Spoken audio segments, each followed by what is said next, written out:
welcome back to the Boston-Raleigh channel. We're back with more stuff. Epic history. It's gonna be great. It's gonna be fantastic. It's gonna be more stuff. We're gonna do a lot of it, and it's gonna be a big one. This time we're tackling Napoleon in his rise to power. Oh boy, this is so Napoleon's rise to power, Toulon to Marengo. That is a 4-hour video. So we'll be taking this in bite-sized chunks. We're going to do Napoleon's Rise to Power, Episode 1, starting now. You know him, you love him, Napoleon Bonaparte, possibly the best general of all time. The worst thing I can say about him is that he was technically a Jacobin. Let's go.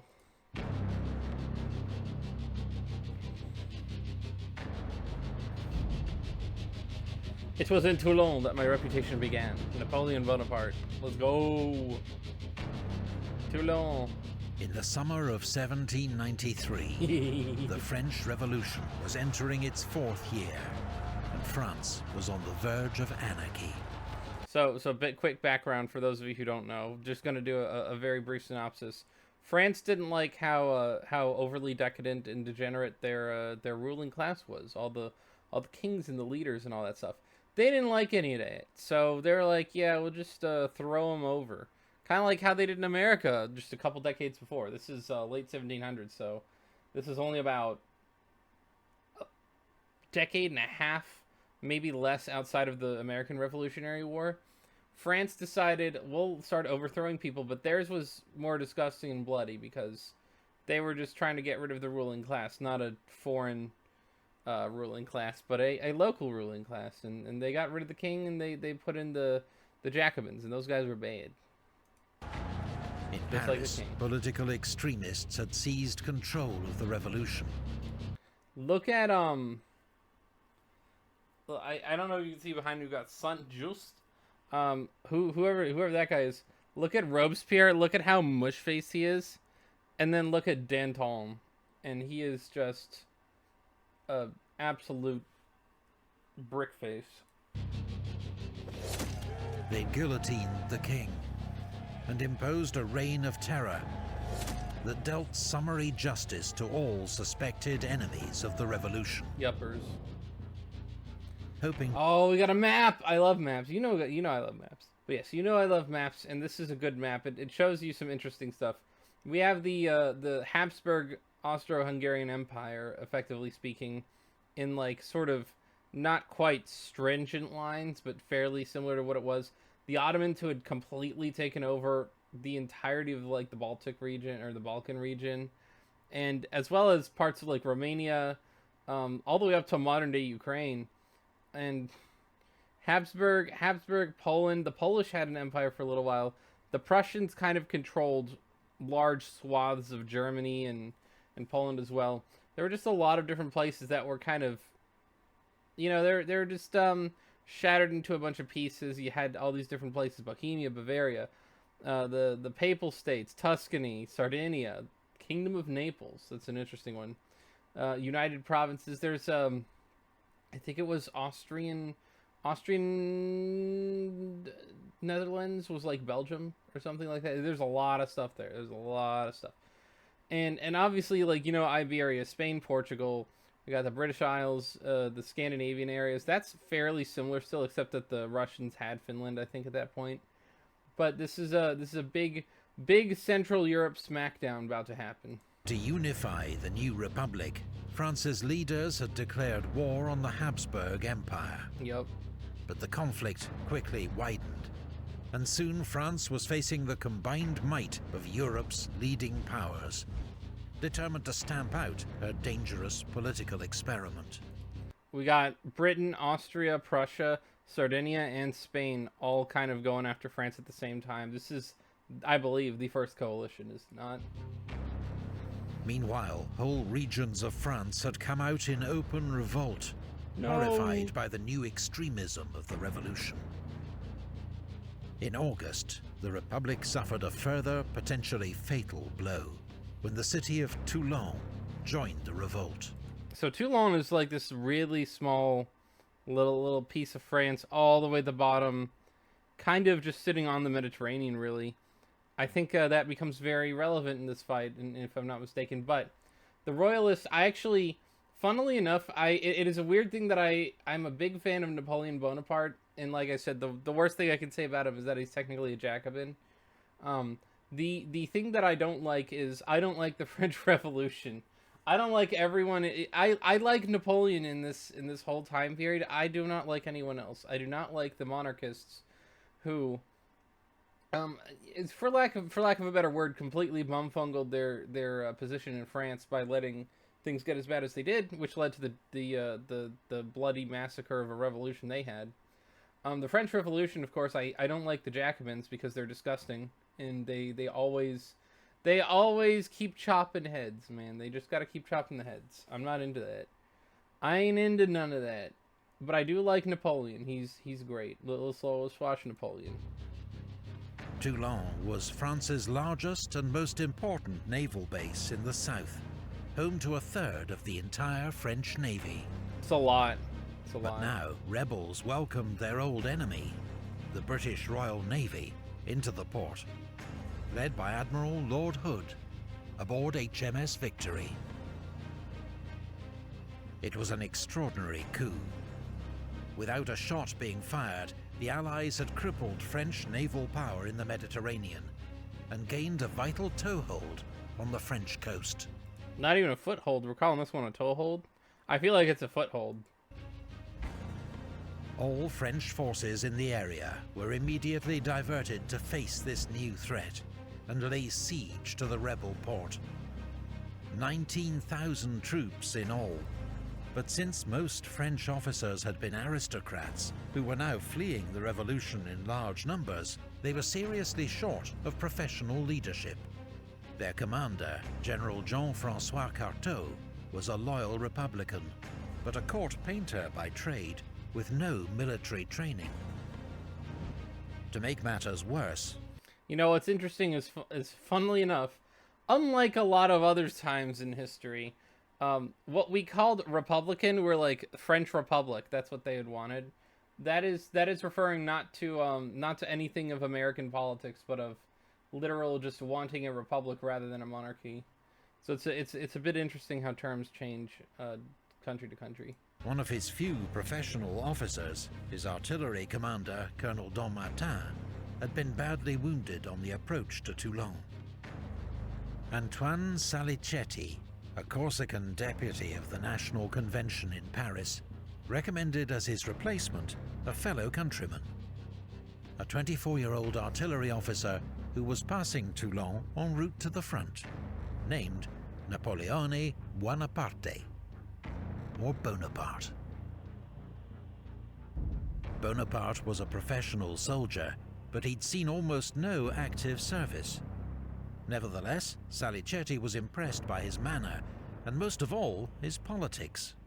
Bonaparte had just written a political pamphlet, a short story about a young artillery officer who berates his fellow diners for their disloyalty to the Republic.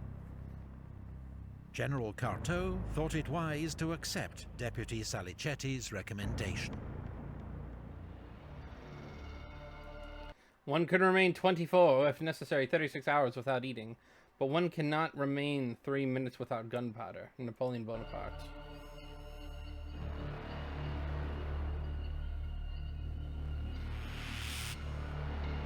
The great port of Toulon was well defended by city walls and a dozen outlying forts and redoubts. They were held by 2,000 British soldiers and sailors, 6,000 Spanish troops, 6,000 Neapolitans, and 800 Sardinians. We got fish and 3 flavored ice cream. That's insane. Artillery would be the key to overcoming these formidable defences. But when Bonaparte was put in command of the artillery on the 16th of September, he found himself with few cannon, not enough trained gun crews, and a shortage of gunpowder and shot. With relentless energy and determination, Bonaparte transformed the situation, requisitioning unused guns, training infantrymen to work them, setting up a new forge and workshop, and arranging transport from Marseille of 100,000 sandbags for constructing new batteries. Through hard work, he was ultimately able to build his force up to 64 officers and 1,500 men, manning 100 cannon, howitzers, and mortars. That's kind of wild. Within days, Bonaparte had established 2 new forward batteries with good revolutionary names, La Montagne and Sans Culottes. So this is interesting.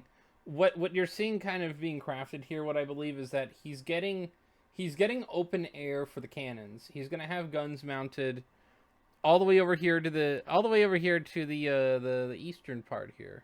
Sorry, the western part here. And he's going to be firing eastward into the harbor.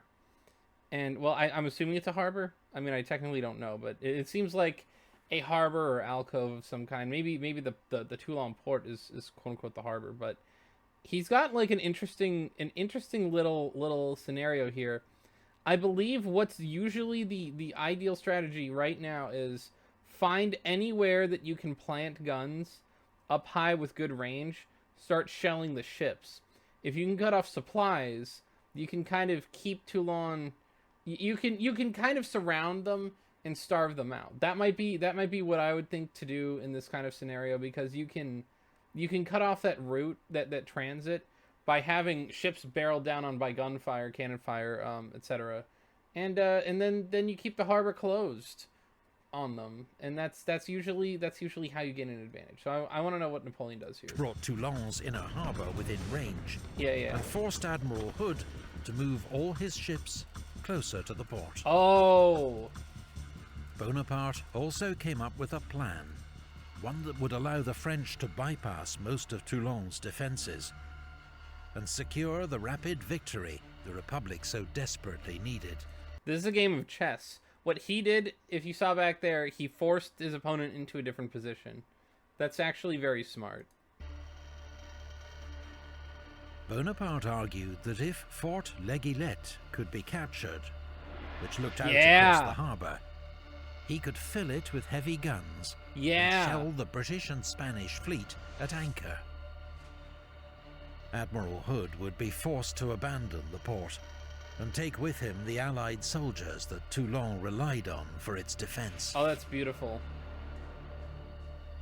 General Carteau saw the merits of Bonaparte's plan, and on the 22nd of September, French forces attacked Montcaire.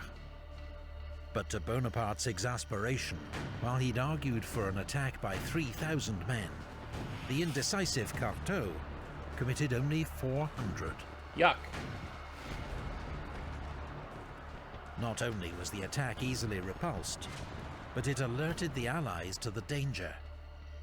Within 48 hours, they'd reinforced Montcaire with thousands more troops and built a new fort named Fort Mulgrave, bristling with 20 cannon. Uh-oh. That's why you need to commit the proper amount of troops. Had he sort of lightning, like, there isn't really lightning warfare at this point in time, but had he taken Montcaire, he probably would have just had an easy time, like, blowing to pieces the two little, I guess those are towns? Whatever those are with the flag combos on them. Those seem like towns. I don't know that that's like a city. Maybe it's like a mini fort. The position was now so strong, the French nicknamed it Little Gibraltar. Yeah. There's only one possible plan. Bonaparte's, General Dugommier to the Minister of War. Finally, in mid-November, an experienced professional soldier arrived to take command of French forces. General Dugommier. Yeah. He saw at once that Bonaparte's plan was the only way to take Toulon, and gave it his full backing. That's one of the smartest men in France. What do? We listen to Napoleon. This is what they learned today. This is what they learned today in this war, and this is what they'll learn, like, pretty much for the next 30 years. Bonaparte, promoted to major, got to work, overseeing construction of several more batteries in preparation for the decisive assault. Yeah. One forward battery was so exposed to enemy fire that men refused to be sent there. So Bonaparte renamed it La Batterie des Hommes Sans Peur, the battery of men without fear. And suddenly, there was no shortage of volunteers. Yo! Oh, beautiful. The men without fear man this gun station. You will fire and you will become legend. It was an early display of Napoleon's genius for inspiring his soldiers. One that would serve him well in the years ahead. On the 30th of November, the Allied Land Forces commander, British General Charles O'Hara, tried to seize back the initiative, leading an assault on the new French batteries facing Fort Malbousquet. At first, the attack was successful. The batteries were overrun, the French guns spiked. But a counterattack with much greater numbers, and led in person by General Dugommier and Major Bonaparte, drove back the Allies. Yeah. General O'Hara himself was shot through the hand and captured. 12 years before, he'd surrendered to George Washington at Yorktown during the American War of Independence. Now he got to surrender to Napoleon Bonaparte. Yo, that's based. Getting to surrender to two of the most iconic men in all of world history is kind of insane. At that point, you just gotta say, you know what, look, I lost those, but come on now. It's like the high school team losing to Tom Brady. Among those who most distinguished themselves and who gave the most help in rallying the men and leading them forward were Citizen Bonaparte. Oh God, why is it spelled like that? Citizen Bonaparte, commander of the artillery. General Dugommier of the Minister of War, to the Minister of War. So Napoleon, by the way, he is Corsican. This guy is from that island off the coast of Italy that France happened to own. So he's a French citizen, but it's Corsica. It's not really France proper per se. And so you got Napoleon there. He's not French, but he's very French. You know, he's very much a French person, but his name is a little bit more Latin-esque than French. Bonaparte. In the early hours of the 18th of December, in howling wind and driving rain, the French launched a major assault on Fort Mulgrave. Yeah! The wet conditions made muskets useless except as clubs or with bayonets. Bonaparte led the second wave in person. Amid fierce hand-to-hand fighting, his horse was killed under him, and he was bayoneted in the thigh by a British sergeant, a wound that came within inches of ending his life. That's insane. Bayoneted in the thigh? Radically changing the course of history. I mean, that's insane. Yeah, that radically changed the course of history. Had he been bayoneted in the thigh successfully and struck a really bad vein and he had bled out and died on that battlefield, the world would not be the world right now. So that's kind of a wild one. One thing you can always say about Napoleon, you can pretty much almost never say about any of the other, like, quote-unquote military dictators. Like, the ones I'm thinking of, you know, the communists, the radical nationalist socialists, all of those people. They never went to the front. They never fought with their men like this. This man is unbelievably amazing. Finally, the Allied garrison was overwhelmed, and Mulgrave fell to the French. Fort L'Aiguillette and Tour de la Balaquière were soon also in French hands. Oh yeah. Wreckage. By the following afternoon, the French had 10 heavy guns in L'Aiguillette, placing the Allied ships within range. Admiral Hood could not expose his valuable ships of the line to such a threat. He had no option but to order an immediate evacuation of the fleet and garrison from Toulon. That's insane. Look at all that. Taking that put the British on notice, and they had to withdraw and recall everything. Everything from Toulon. They just had to abandon the city. They had that huge position, and it's completely gone from like a few small skirmishes that took a few small forts on the outskirts of Toulon. It's insane. Small Spanish and British teams raced to destroy all the French ships and naval stores that they couldn't take with them. Yeah. But amid the chaos of their departure, 18 ships of the line were allowed to fall back into French hands. A badly missed opportunity. That is also something kind of insane, though, is like when you were leaving an enemy position that you held, you tried to destroy everything you could on your way out. And it kind of sucks. It's really sad because in a way that's like, it's so, I mean, it's a crucial benefit, but good God, is that just kind of awful to lay siege to, like you're the occupier. You're maybe not even like, you're not butchering the people on a regular basis, but when you leave, all hell's gonna break loose. Many French citizens of Toulon were desperate to escape aboard the Allied ships, knowing that the Republicans would inflict terrible reprisals on the city. British and Spanish ships took as many as they could, about 14,000 in all, but scores were drowned amid chaotic and desperate scenes. Yeah. Others were left to face the wrath of the revolution. Well, this is the other thing, is like, as much as I do love Napoleon, the French Republicans were very, very disgustingly awful people. They butcher whoever is in their way, and that isn't the city you want to be in. These people wanted France to go back to the way it was before, more or less. It wasn't perfect. It was far from perfect, but you're going to get slaughtered. Republican troops entered the city the next morning, and executions and firing squads began almost immediately. For the next 2 weeks, about 200 were executed every day. Allied propaganda later blamed Bonaparte for the atrocities, but there's no evidence he was directly involved.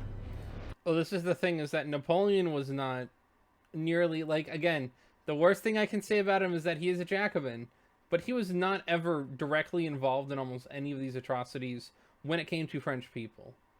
The French people are not people he wanted dead. This is very, very clear from who he is.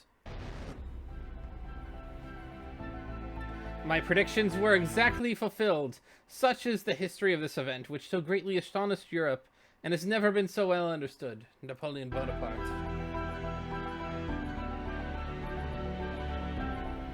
France's young republic was now fighting back on all fronts. And with the fall of Toulon, the Allies had lost a golden opportunity, a chance to stir up further revolt, deal a lasting blow to French naval power, perhaps even overturn the revolution.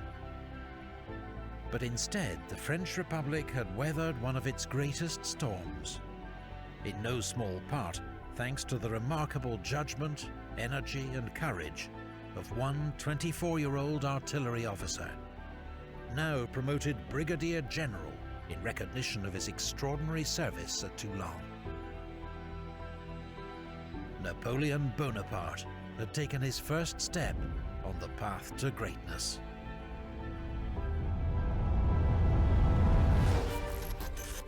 Yeah, this is Napoleon's path to power. This is a weirdly insane kind of story here, but we're gonna keep going through it. This was a very short piece of it, and we're just gonna keep going. In 1796, at the height of the French Revolutionary Wars, a young French general took charge of a ragged, demoralized army in northern Italy. It was his first command. Many expected him to fail. Instead, in just 1 month, he won his first brilliant campaign. With astonishing self-confidence, boldness and energy, he led his army to victory after victory, transforming the war in Europe, winning praise from a grateful republic, and forging a legend. This man, Napoleon Bonaparte, was essentially, if you want to make some sort of comparison, as may have been hinted earlier, if we compared anyone at the time to General Washington, this guy might be the guy. But again, this is one of the greatest military commanders of all of human history. In a sense, he is not the father of France, or the father of modern France, the way that George Washington is the father of America. But this guy was clearly, by all means, probably a considerably better general and tactician than George Washington, which is coming from someone who likes George Washington a lot. This is the story of Napoleon Bonaparte's first campaign and the dawn of a new age. Napoleon in Italy, Part 1, The Little Corporal. Should we do some more? Yeah, we'll do more. We gotta do more. Can't 1792. Not. Europe is plunged into conflict by revolution in France. Yeah. At first, it seems this infant republic will be quickly snuffed out by her neighbors. Incredibly, France clings on, thanks to mass mobilization, patriotic fervor, and her traditional military power. So the Battle of Valmy was apparently another victory, although I believe that does not involve Bonaparte. In 1795, France occupies the Low Countries, while Prussia and Spain withdraw from the war. But the French... Yeah, I mean, without Prussia and Spain, you're basically just fighting the different pieces of Italy that exist, right? And those aren't completely really consolidated ever until about the mid-19th century, really. The Austrian Empire, Habsburg Empire, which is not... It's a big empire, but it's not like the biggest. It's comparable in nature to a lot of the other empires at this time. Like I think it's bigger than the British Empire at that point. Well, maybe not, because the British have a lot of colonies overseas, but at least in Europe, it's bigger than the British Empire. And then you have Great Britain itself, and those are three groups, right? You got the generic Italian pieces, because they're not really a coherent thing. Austria-Hungary, quote-unquote, the Habsburg Empire, and then Great Britain. That's still three things to have to fight, even after having taken the Netherlands. Republic still faces a powerful coalition of enemies, which includes the Austrian Empire and kingdoms of Piedmont, Sardinia, Naples, and Great Britain, as well as a counter-revolutionary revolt in the Vendée region of western France. In Paris, the most extreme revolutionaries had been toppled, sent to the guillotine, as they had sent so many before them. Yeah, get after Robespierre. It's funny how, and I need to stress this, when it comes to these kinds of revolutions, cough cough DSA, the people who are in the revolution, they always suffer too. This is not this kind of revolution is, we'll keep killing everyone until everyone's dead. This is what happened in China, in the Chinese series we did on Epic History. This is what happens in Russia. You have a lot of Russian people who end up biting it, and because there'll be one like a really bad guy, aka Joseph Stalin, and he kills a lot of the other people who could be a potential threat to his power. And so this is what'll happen. This is what'll happen in every single major revolutionary thing that happens from within. This is why the United States Revolutionary War was so very different and so very much better. The elite in the United States decided to revolt against the British. This is a different kind of thing entirely.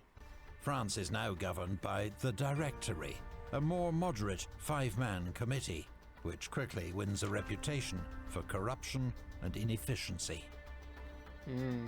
Nevertheless, in 1796, they plan a major military offensive to knock their most dangerous adversary, Austria, out of the war.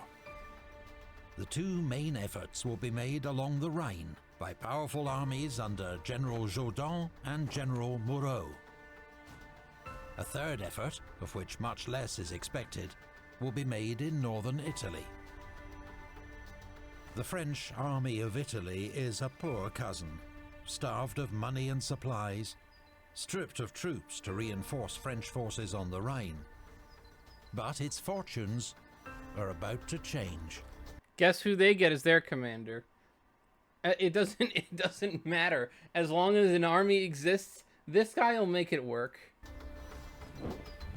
On the 2nd of March, 1796, the Directory appoint a new commander to lead the army. One of France's youngest generals, Napoleon Bonaparte. Yo! A general's most important talent is to know the mind of the soldier and gain his confidence. He is not a machine that must be made to move. He is a reasonable being who needs leadership. Napoleon Bonaparte. Look, just take that in. Take that in. That's such a down to earth way of doing warfare. No one before really understood this quite the way that he did. To give you some perspective, he figured out how to tap into his soldiers' morale, how to reorganize an army to make it the most efficient and most top down in terms of merit and leadership and tactics.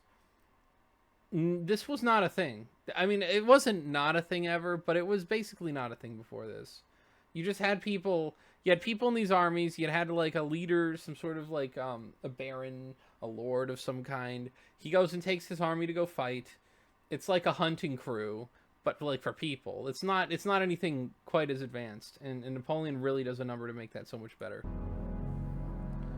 Napoleon arrives at the Army of Italy's headquarters in Nice on the 25th of March. Nice. He is just 26 years old. 2 years have passed since he masterminded French victory at the Siege of Toulon. Since then, his fortunes have been mixed. A short spell as artillery commander in Italy, 10 days in jail when his political patrons fell from power. He then refused to serve in the Vendée, fighting French counter-revolutionaries, leading to several months' unemployment in Paris. See, you gotta understand this about Napoleon too. He was a very patriotic person, strangely, despite the fact that like there's a little bit to it where with his dad and everything, with the things that he felt about Corsica. Napoleon would not. He is completely disinterested in putting down rebellion in his own country. He does not care for killing Frenchmen at all. He's only going to fight wars against opposing nations. He will never ever fire on the Frenchmen. That is the one thing he won't do. I think in the entire campaign stretch that he has, like 25 years of military service, excellent service. Never once is he interested in shooting French people. That is one thing you have to understand about Napoleon and understand why he's able to do some of the things he does. That kind of boggle the mind, really. Then, an extraordinary break. 13 Vendémiaire, Paris. A royalist mob threatens to storm the national government. Napoleon is the closest general to hand and put in charge of its defense. He disperses the crowds with brutal efficiency and is acclaimed savior of the revolution. A grateful Directory promotes Napoleon to General of Division and awards him command of the Army of Italy. I think this is one of the very few times where he is even used on the French people. What you see here is brutal efficiency. Get out, please. We're not interested in doing this. He's not going to go and slaughter the countryside. On the 9th of March, he marries his great love, Joséphine de Beauharnais, and leaves for the front 2 days later. There are French generals in Italy with a better claim to command than Napoleon. Serrurier, a professional soldier who first saw action in the 7 Years' War, a decade before Napoleon was born. Augereau, a tough, experienced soldier, bold tactician, and committed Republican. And Massena, risen from the ranks, fearless, tireless, hero of the Battle of Loarno against the Austrians the year before. All three would later become marshals of Napoleon's empire. So what's worth noting also about Napoleon is that he really counts on the men he can count on. This is the kind of thing that Napoleon is not just the obscenely decadent hero who lords over all. He has very trusted people within his ranks, within his commands. You have all of these different people who he usually handpicks to be more of a leader in a leadership role than they honestly would have otherwise. Usually because of pomp and circumstance. France at that time does not really do anything meritocratically. So you have Napoleon. He is nothing if not efficient. We're gonna start seeing the lightning warfare here. He's gonna be very efficient. For now, Napoleon seems to these veterans young and underqualified, a political appointment, embarrassingly infatuated with his new wife. But there is something about the Corsican. As Massena observed, his small size and puny face did not put him in their favor. But as soon as he donned his general's hat, he seemed to grow by 2 feet. This is what anyone will say about the man, is that he is not outwardly impressive by mere appearance. And when you have people like General Massena who say things like that, that is just what everyone thinks. This is kind of the Napoleon imposes it on people. He has max aura riz. This man, he's just amazing. Napoleon impresses above all with his tireless energy, and he has much to do. His army is organized into Massena's advance guard of 2 divisions, one led by a hard-fighting Swiss general La Harpe, and the other by Meunier, whom Napoleon soon decides is incompetent. The main body comprises the divisions of Augereau, Serrurier, and 2 smaller divisions under Macquart and Garnier. The cavalry is led by General Stengel. Stengel is the first name that doesn't sound that French here. That one sounds almost German. But the army of Italy has been shockingly neglected by the Directory. The men are hungry and unpaid, with a few units on the verge of mutiny. Some men don't even have shoes or muskets. Yep. Napoleon inspects the troops and studies reports. He enforces discipline and breaks up rotten units. He is assisted by his aide-de-camp, Junot, Marmont, and a dashing cavalry colonel, Joachim Murat. Murat? As emperor, Napoleon will make 2 of these men dukes, and 1 a king. Yeah, this is what happens when you get on the ground floor of that elevator. Everyone everywhere is just completely drawn to Napoleon very quickly at this point. Or, well, I should say not at this point. In a couple years from this point, Napoleon is the rising tide that lifts all ships. His most valuable assistant is his new chief of staff, General Berthier, who helps him to reorganize the army's supply system and scour southern France for food, transport, and forage. The situation begins to improve. But Napoleon knows what will really rejuvenate his ragged divisions: victory in battle and the promise of plunder. I want to lead you into the most fertile plains in the world. Rich provinces, great cities will be in your power. There you will find honor, glory, and riches. Soldiers of Italy, will you lack courage or constancy? So that is where we're going to end it for today. We're going to get to the next set of battles. Bonaparte is going to go tear Italy a new one. Well, sort of. And, oh boy. I do like Napoleon Bonaparte. Again, he does fight for the wrong people, in a sense. But, you know, it's interesting. We'll learn more about history next week. We'll be here again and again. Thank you very much for joining me tonight. This has been amazing. I like doing these. These are fun, and I think it's going to get a lot more fun from here. There's going to be a lot of the dweeb shit. We're going to do the battles. There's going to be a lot of battles. We had a battle earlier. We had the Battle of Toulon, and we're going to have some more battles now. And we're going to get all the way. I think this part of the series takes us all the way through Marengo. If I'm not mistaken, the Battle of Marengo. But this is Napoleon's Path to Power, Episode 1. I'll be back next week for the next part. See you guys next time. Bye-bye.